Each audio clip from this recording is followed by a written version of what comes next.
Democrats, Illinois Congressman Adam Kinzinger. Congressman, good to see you tonight. Thank you for being here. So a week later, how would you say this attack is still reverberating among all of you on Capitol Hill? So there's a reverberation among the tone of people. I think people are more conscious of what they say, not in the debate, not in the partisanship. We need partisanship, frankly. We need debate. That's a good thing. But I think in terms of taking it to the next level of making it too personal, there's still a real feeling. But there's also a very kind of a somber reflection.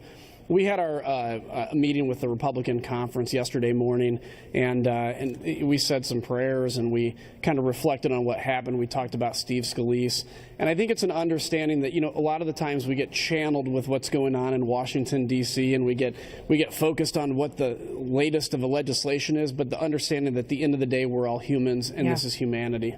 And you so did it's been good. Something interesting on your Facebook page. You posted some of the really brutal things that you receive in the mail, and I'm sure you're not alone, and these came through email. Take a look at some of this.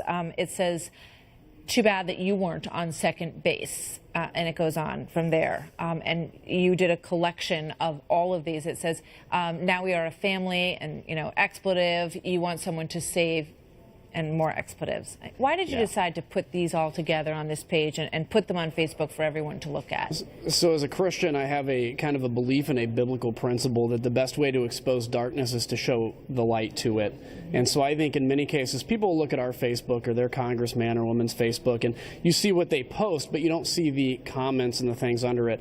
I wanted to bring a few of those after the shooting. These are comments after the shooting to present them to people to say, this is what's going on in kind of the dark underworld of social media, because I think to bring light to darkness is how you disinfect the darkness in the first place. Yeah. I mean, I think it's a great point, and I commend you for doing it. All of us who are in any way in the public sphere experience things along these lines, that those are particularly rough, and I'm sure given what happened, it's tough for you to see them, but you guys have thick skin, and but it's important to get that message out there because we need to cool this rhetoric. And speaking of cooling the rhetoric, something happened at Trinity College in Hartford, Connecticut, and let's put that up on the screen, from a person who was an associate professor who posted this: "It is past time for the racially oppressed to do what people who believe themselves to be white will not do. Put end to the vectors of their destructive mythology of whiteness and their white supremacy system."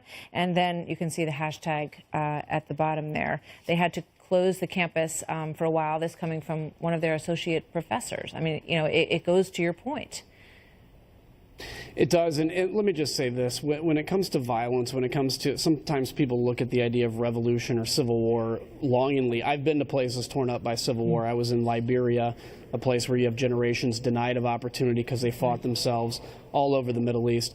We need to be a country united. We can have differences in view, and we need to go out onto the floor of the House of Representatives and debate them. But we're all Americans, because the alternative is far worse, and people need to remember that no matter how heated things get.